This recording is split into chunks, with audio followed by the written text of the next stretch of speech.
What's an unethical way that people save money? I work downtown, in a city where monthly parking is easily $150 or more per spot. My wife and I both have to drive due to schedules, so it would be double that. Found out that the casino downtown gives you free parking daily if you bet $10. So we go and play roulette daily. She bets $10 on red and I bet $10 on black, and each ask for our parking validation. One of us always wins, which doubles one of the $10 bets. So we get our $20 back. Boom! Free parking. There's been the odd time it's hit zero. In that case, we each just lose $5 each and parking costs us $10 total for the day. I accidentally discovered that the laundry machines in my building take 20 euro-cent coins instead of the $2 coins. The last time I was in Germany, I saved as many as I could, and now a load of laundry costs about 50 cents instead of $4. Imagine the laundromat owner going to collect the change. Who the frick is depositing euros? I only found out about it when I paid $2 into the machine and it spat out the 20-cent piece. So somebody else out there is doing it too. They'll never catch me. I went to Thailand and the 10 baht coin looks nearly identical to the 2 euro coin, so I took a few. If I'm on a festival or in a club, I sometimes pay with them because everything is overpriced and dark anyway. I just don't use it in normal shops. They're around 25 euro cents each, so it's a great return on investment. I don't get how you guys are able to use similar-sized coins in vending machines. I have enough trouble getting the machine to accept the actually correct coin whenever I try, let alone one that's a bit different. I never got removed from an employee discount plan for a job I left almost 7 years ago. I get 25% off every month on my phone and internet. Similar but not unethical. My work pays me $40 a month for me to use my phone as my work contact number. My monthly bill is $35. When I was in 6th grade, they would give IOU slips to anyone that forgot their money for lunch. You were supposed to put your name and they would bill you later. I always wrote Cornelius Origami. My name is not Cornelius Origami. Poor Cornelius Origami. He got charged for so many lunches wrongfully. The financial burden caused him to eventually fold. I do like to imagine there's a cartoonish figure in this individual's town who's charged a fortune in lunch fees every month, and his monocle always pops out when he gets hit with the bill. When checking into a hotel, ask if they give Walmart employees a discount. More often than not, you get a 10% discount, and I've never been asked to prove it. Does this hotel give Walmart employees a discount? Yes, may I see your employee ID? I don't really work there, I'm just really curious about their employee benefits. I still use student discounts whenever I can. Not a student. I graduated in 2013. My senior year, they came up with a new ID card which doesn't expire until 2018. My college ID doesn't have an expiration date. I've been out of college nearly 4 years now and still use it. I buy my movie tickets at the automated kiosks in the theater, but I select the senior citizen's price. Spoiler alert, I'm not a senior citizen. The high school kid ripping tickets always gives a slight pause and then decides it's not worth the hassle to call me out on it. In the 90s, I was starting my last year of school. You could have school dinners paid for in advance termly by your parents, or you could bring a packed lunch. I was a packed lunch kid, but if you forgot your packed lunch, you could get a school dinner and pay for it the next day. One day, I forgot my lunch, so I got in the school dinner queue and waited to be served. I thought they'd realize I wasn't a school dinner child and tell me to bring the money tomorrow, but they didn't. The food was actually not bad, and the next day I tried my luck again. They just assumed my parents had paid and nobody bothered to check.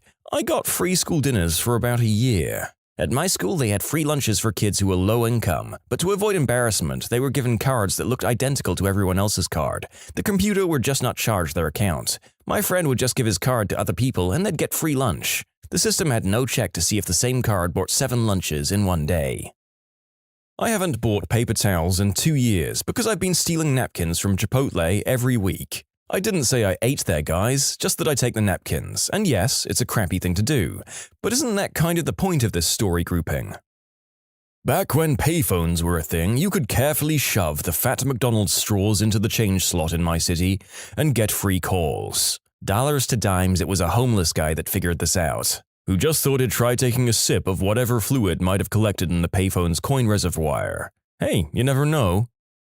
Sneaking into meetings you're not invited to and stealing donuts and kolaches. I pretend that I'm gay. The gym I go to charges $50 less if you register as a couple and not as single. I don't have a significant other, so my best male friend and I registered as a gay couple. The first day, the manager almost asked us to make out to prove it. He decided it was homophobic, so he stopped. When we come in, he's always staring while we use the machines together, like he wants to catch us doing something sexual. This sounds like the plot for a ruckus buddy comedy. Starts out with the buds pretending to be a couple for the gym membership. Then they start doing other couple things to save money. Then they realize they're in love. A Frenchman here. Some people create groups where they give 5 to 10 euros a month. The subway in Paris costs about 60 euros a month, and they use the subway or other public transport without paying. When one of them gets caught, the group uses the money to pay the fine. So, like an insurance company for fare evasion. I'd be more worried about the guy running it taking the money and disappearing. When we were kids, we discovered the hotel by the beach had a free brunch thing on the top floor every day. You needed to use a keycard in the elevator to access the top floor, but we would go to the floor under it and walk up the last flight. I assume some kind of fire code restriction was why the stairs weren't key-coded. As dumb kids, we were greedy and went too often and got kicked out eventually, but it was nice while it lasted. They had a deal so that their guests could use the pool at the hotel next door too, and no one ever checked, so we would do that as well. I pay for Netflix. I have 3 friends who use the account. They always pay for pizza and snacks at any social gatherings. I've been a bit depressed and haven't spoken with my friend for a few weeks. He just changed the password and I don't want to ask him what it is right away, because it's effed up that I'll only talk to him to get the Netflix password.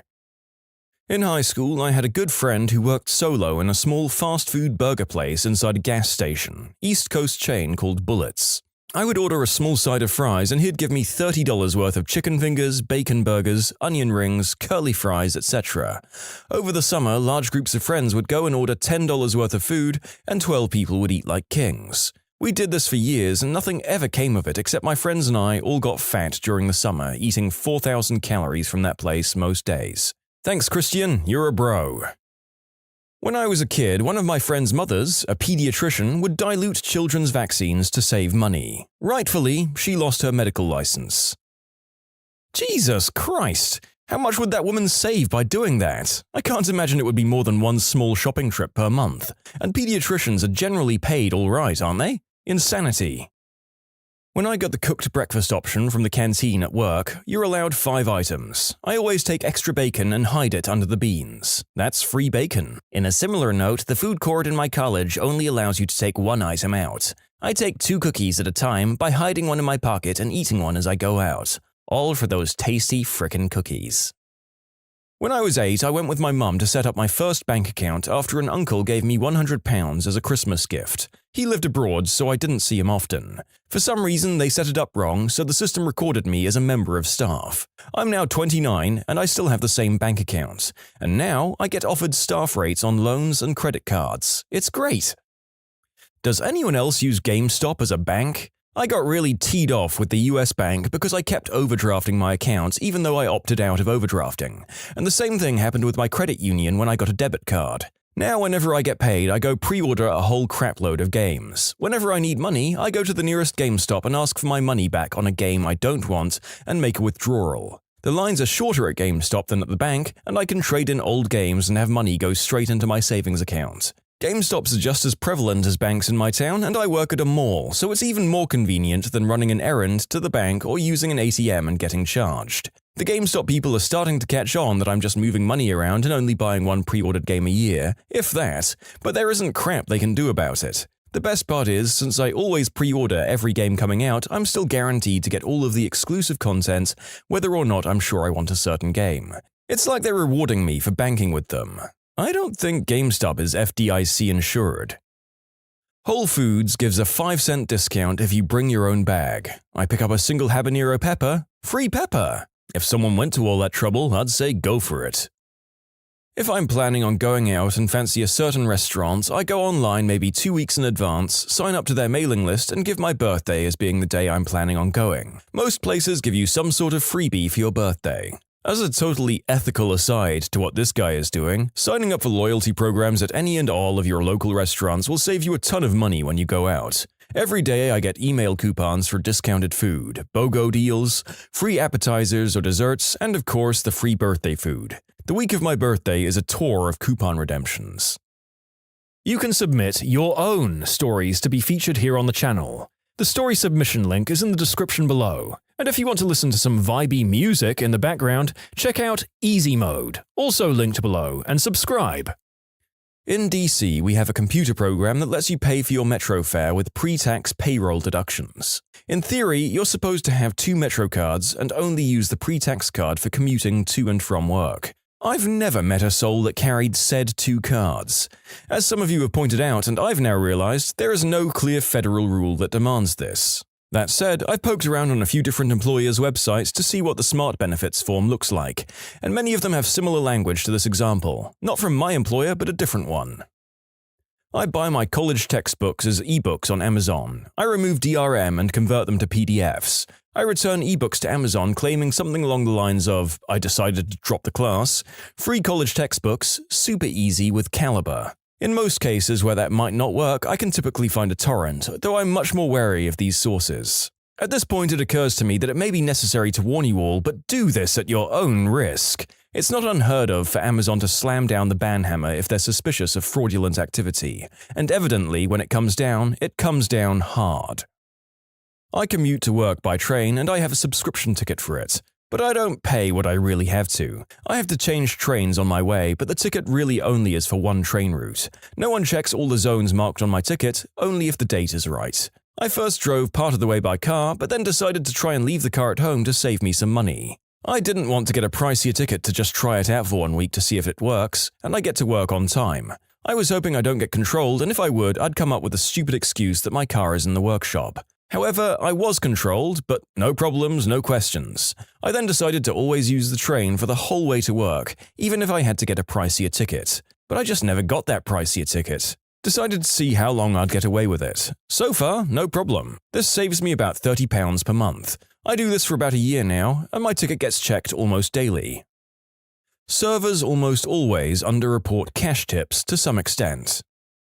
My wife and I go to the same university. She attends and I work there. A plus to me working there is that she attends for free. A single parking permit is $850 per person for 2 semesters. We didn't want to have to pay $1,700 for 2 permits, so here is what I did. 1. Purchased my own permit for $850. Go to the permit office 2 weeks later. At the beginning of the semester, the first 2 weeks are free parking, and I say that either, oh, I just sold my car and forgot I left the permit sticker on it, or I just had my windshield replaced and forgot to take off my permit sticker before they took the windshield. They charge me $40 for the replacement ticket and then mail it to me. And there we go. $890 for 2 permits is much better than $1,700 for 1. The only risk is that they scan the original permit's barcode because it was deactivated when I reported it as lost, but it's been 2 years of doing this trick and they haven't bothered to check it yet. I also used to heat the used stickers on my community college textbooks and sell the books back to the college and get a bit more money for them because they weren't considered used without the sticker. Leave it to students and university personnel to find ways to scrimp and save. Respect, my friends. Let the rich kids make their parents pay these kinds of bills. My girlfriend never put her license plates on her car. 2.5 years into her lease and she still uses the dealer placeholder. This lets her use toll roads and fast lanes without paying. She's never been pulled over, but I bet that's going to be an awkward conversation someday with the way she speeds. Just to clarify, she does pay her registration and receives her plates. She just permanently stores them in her glove box. They are gonna tow her vehicle when she gets pulled. Self-service checkout at the supermarket. No, I don't have any bags, rustle, rustle. You don't need to charge me 5 pence, rustle, rustle, rustle. I bought my PlayStation 4 a little over a year ago, used. Netflix is still signed into the previous owner's account. I wonder if they ever think, who's watching this crap? Let's say you have a relatively new car, no older than 5 years, that needs new tires. Find a rental car company that has your same car and rent it for the day. Go home and swap your wheels with the new car. When you return the car, they don't check tire tread levels, and unless you swapped with bald tires, the mechanics probably won't notice. Also, you're a scumbag if you do this.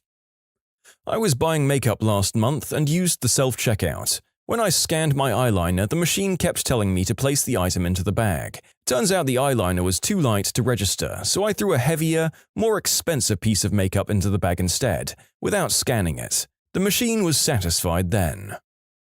Got as much student loan as possible from the government, €20,000, even though I don't need it, since the interest rate is so ridiculously low, 0.01% at the moment. Since the inflation is higher than the interest rate, I'm saving money that way. So, my job sent me to Japan several times. The train system is interesting there, so we found fun ways to exploit the system. We figured out how to abuse the heck out of station passes. When you get on any train, you can buy a ticket to your destination, or you can buy a station pass, which is about 50 cents. When you get off, you scan the station pass and it calculates how far you've ridden and charges you the difference. When we got off the plane in Tokyo, we bought a dozen station passes for Tokyo Station. Then, when we arrived at our destination, about $100 fare from Tokyo, we purchased a month-long ticket between adjacent stations.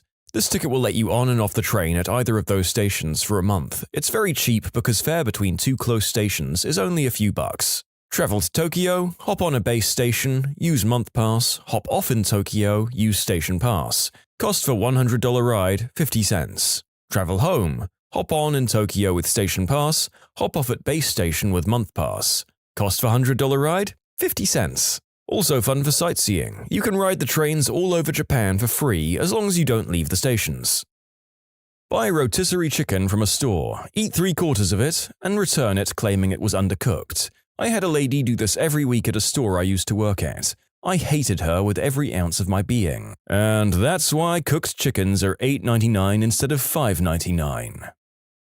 Fun facts, if you have a Costco membership, you can literally return anything. I worked in the bouquet department and we had a guy return flowers he bought the previous year's Valentine's Day, completely wilted and crumbly. He said they didn't last long and due to their return policy, we had to return it. I don't encourage taking advantage of this because Costco is a fantastic company to work for, but if you're in a bad situation, you can use it to your advantage. You really can return anything after any amount of time. My uncle was shopping for a new barbecue at Costco. He gets talking to the salesman or someone about how his previous barbecue, which he bought at Costco, had worked for 10 years but was starting to go. They told him to return it and exchange it for a new one. He did that and they accepted it, after 10 years of use. As a college student, stealing silverware from the dining hall has saved me a lot of money. Plot twist, your tuition is covering the cost of replacing silverware stolen by previous students. So really, then you're losing money if you don't steal the forks. Some of these stories have made the narrator aware for the first time of the completely normal fact of life of prices being inflated to adjust for the risk of theft. You jerks, I'm paying more because of you? If I can't find it on demand for free or on Netflix, I'm pirating it. The problem is that I wouldn't mind watching something on a TV channel most of the time, but I'm not going to pay $15 a month just so I can watch one TV show at the time the TV channel broadcasts it with ads. For half the price, you have Netflix. I can legally share Netflix, so it's only $4. It's full HD and 5.1 sound as well. What's the downside? Nothing. So I'm simply not going to pay that much. What's the point of that? Sometimes, when the bus driver isn't looking, I put in $2 and a nickel instead of $2 and a dime. Oh, you disgust me. Someone else is paying for my internet. A few months ago I went online to see why I haven't been getting a bill, expecting to see a huge balance and a disconnect notice. Instead, I see my account is set up for autopay, with someone else's credit card. This has been going on for a little over a year and I do not intend to raise any flags about it. In my city, you can either load a monthly subscription or just load a set amount of money into your bus pass.